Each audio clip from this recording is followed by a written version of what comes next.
All right, chapter 47.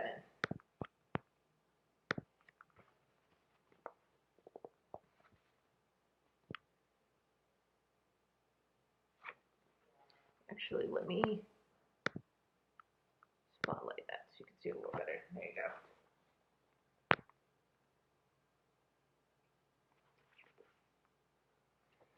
I think I have a guess of who that might be. Minley? Minley! Ma and Ba's happiness burst from them like exploding firecrackers, and even before she could open her eyes, they had flung themselves upon her. The joy, how it had flowed and flooded over her. More golden than the king's dragon bracelet, sweeter than a peach from the queen mother's garden, and more beautiful than a goddess of heaven. Minley smiled, treasuring her good fortune. Ma and Ba only stopped hugging her when her stomach began to grumble with hunger. Ma rushed to make a special breakfast, taking out the carefully saved dried pork to make Minley's favorite porridge, while Ba jumped to get some fresh water to make tea. But when Ba went into the main room, he made a choking noise that caused Minley and Ma to come running. "What is that?" he said, pointing. Minley followed his finger and saw him pointing at her traveling possessions on the table. The fish swam merrily around in its bowl as the silk of her brocade bag made the sunlight skip around the room. "That is a bag given to me by the king of the city of bright moonlight," Minley said. "It's a very fine bag, isn't it?" "Not that," Ba said, waving the bag away. "That!" And now Minley saw that he was pointing to the dragon's stone ball. "Oh, it's just a gift from a friend," Minley said, handing it to her father. Ba took it in his hands, reverently, with a look of awe on his face. "This is not just any gift," Ba whispered, and he took his sleeve and gently rubbed the surface of the stone. To Minley's great surprise, the grayness of the stone began to smudge away, and a translucent, lustrous glow seemed to shine through. "This is a dragon's pearl." Minley and Ma stared. "A dragon's pearl?" Ma said slowly. She sat down and looked at Minley. "A dragon's pearl is worth the emperor's entire fortune." Minley opened her mouth, but before any words could come crawling out, there was a great shouting and clamoring outside on the street. Ba, quickly but carefully, put the dragon pearl back on the table before they all hurried out to see what the uproar was about. "What is it?" Ma asked, grabbing a neighbor. The entire village had flowed into the street, talking and shouting like a flock of birds discovering a feast. "What is happening?" "It's Fruitless Mountain," the neighbor said. "Fruitless Mountain has turned green." "What?" Ba said. It's true," another neighbor chimed in. "Fruitless Mountain is no longer fruitless, and the Jade River is clear and fresh." Minley, Ma, and Ba looked at the mountain. It was true. Fruitless Mountain was no longer a black shadow above them. As the day dawned, the mountain had transformed. A green lushness seemed to bloom from the rock. A jewel-colored splendor softened the sharp edges that had painfully sliced the sky. The sky itself seemed to be embracing the mountain. The wind softly caressed the newborn greenery with a nurturing breeze and skimmed the Jade River. The water was now as clear as tears of joy. "How is this possible?" Ma asked. "Jade Dragon must be happy again," Ba said. "Perhaps she's reunited with one of her dragon children." "Dragon," Minley thought. and her quick-thinking mind began to spin. Dragon said he was making his home on Fruitless Mountain. Could he be one of Jade Dragon's children? But how? Dragon was born from a painting, from paintbrushes and ink strokes, and like an echo. Minli remembered Ma talking about the artist who had come to Fruitless Mountain many years ago. He took the mountain rock to carve into inking stones. So maybe Dragon was born from an inkstone made of Fruitless Mountain, the heart of Jade Dragon. Then perhaps he was one of Jade Dragon's children. And by bringing him to Fruitless Mountain, Minli had discovered how to make Fruitless Mountain green again. Minli! A villager, finally recovered from the shock of the Green Mountain, stared at Minli. You came back! Look, everyone! Minli has returned! So all the neighbors clamored around, and Ma sighed. But it was a sigh of joy, a sound of happiness that floated like a butterfly in the air. Good fortune has come to the village, Ma said, smiling, and it's come to us as well. Yeah, Ba said, looking affectionately at Minli, but the best fortune is the one that returned.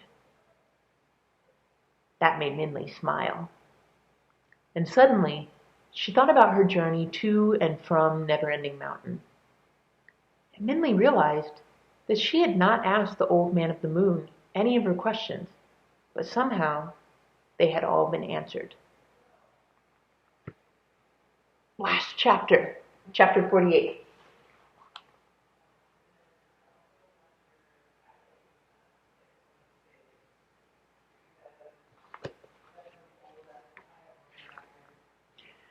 The Goldfish Man shaded his eyes as he pushed his cart along the Jade River. Yes, he was almost there. How long had it been? 2 years? Maybe 3? The poor village of Fruitless Mountain should be ahead soon, he thought to himself. But possibly he was mistaken. When he had been there last, the most striking characteristic of the landscape had been the Black Mountain, its shadow casting gloom upon the village. But there was no dark silhouette in the sky now. In fact, the landscape looked as if it were from a heavenly painting. A majestic green mountain sat in harmony with the deepening blue sky, the sun spreading its light for the last time before it set. Had he taken a wrong turn somewhere?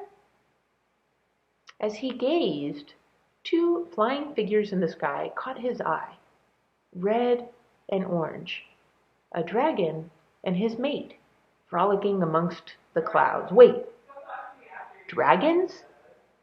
The Goldfish Man shook his head in disbelief, rubbed his eyes, and looked again. Only the dimming sky and feathery clouds fanning the wind were above. I must have been imagining things, he thought. So the Goldfish Man pushed onward. The water in the fish bowls rippled and waved as the fish gazed calmly. Their brilliant colors against the abundant green land glinted like gold and jade. As he entered the village, the Goldfish Man again began to doubt if he was in the right place.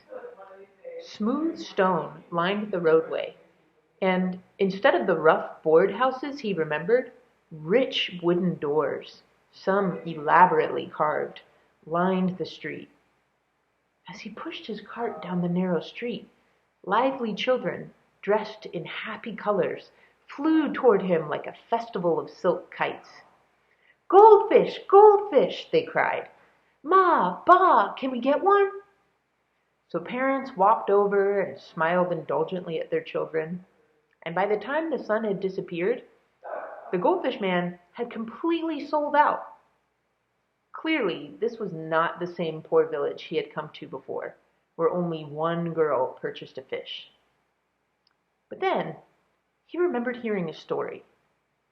He'd heard about a family that lived by the Jade River that had given the king of the city of bright moonlight the incredible gift of a dragon pearl, refusing any payment. In gratitude, the king presented the entire village with gifts of seeds and farming equipment that brought more prosperity than any reward of gold or jade. Maybe this was the place.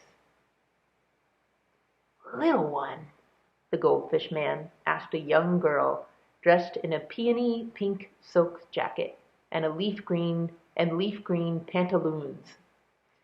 "The last time I was here, the last time I came to the village of Fruitless Mountain, a child ran away from home. What happened to her?" "Ran away from here?" The girl looked at him in disbelief, as if the idea was completely foreign. Then she nodded. "Oh, you must mean Minley. That's when this place used to be called the Village of Fruitless Mountain. Now it's called the Village of Fruitful Mountain."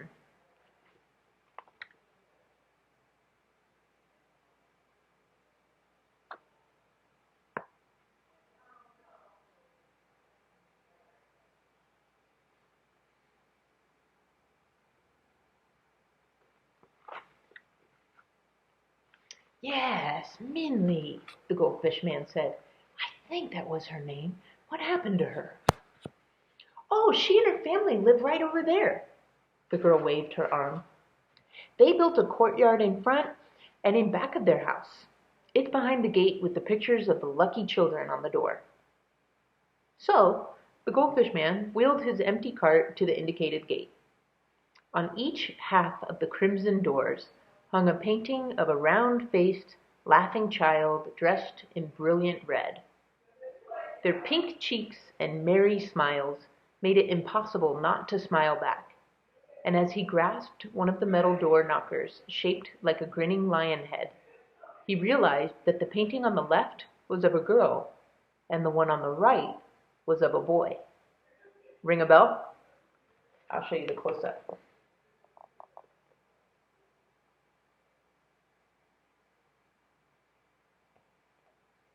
Anybody recognize them? The door flew open as soon as he knocked, and the goldfish man was face to face with a woman he scarcely recognized. He recognized her even less when she threw her arm around him like an old friend. "You!" she said to him, her face wrinkling in cheerful smiles. Come in, come in. My husband will be so happy to see you." The goldfish man, speechless with surprise, let himself be led through the gate doors. Was this the mother with the angry eyes that he had met in the woods long ago? Yes, this pleasant-faced woman, her plum-colored coat embroidered with flowering trees, was definitely the same person. He shook his head in disbelief. As he glanced upward, he realized the courtyard was like a well for the sky. The stars and night seemed to flow into it endlessly. Was the courtyard built just for that purpose? He wondered. Light from the house streamed through the lattice-patterned doors, illuminating the enclosure like a lit lantern. There, the father was surrounded by visiting children, whom the goldfish man recognized as his earlier customers. Some of the children were playing on the ground with clay toys of boys, buffalo, monkeys, and rabbits, while others were being served tea by the father. "This tea is a gift from our faraway friends," the father was saying as he handed each child a cup. "They call it Dragon Well tea." "Husband," the woman called. "Husband, look who's here." As he caught sight of the goldfish man, the father stopped in mid-sentence, and his face broke into a wide smile.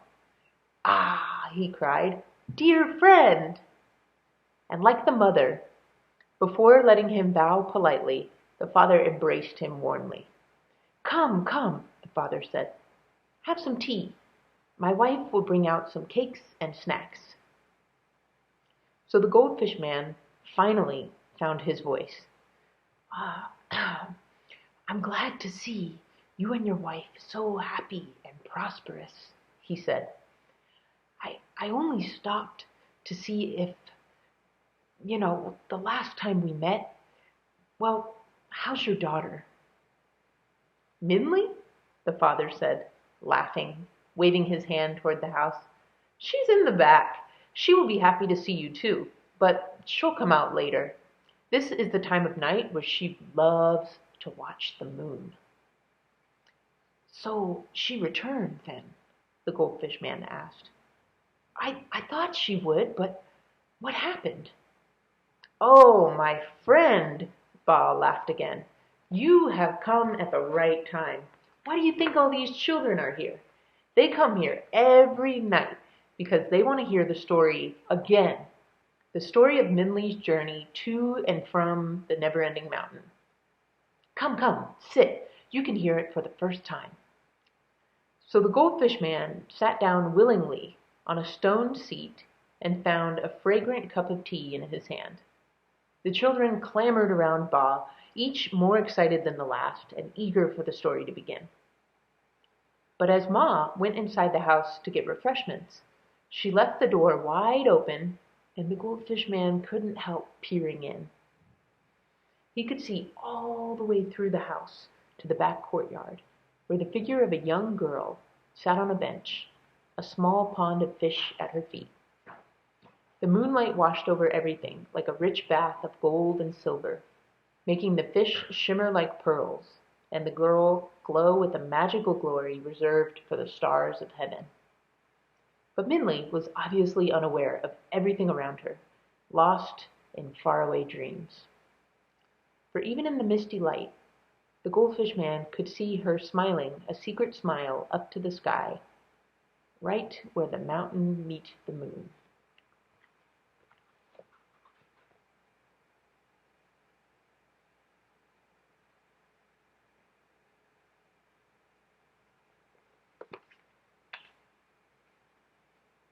The end.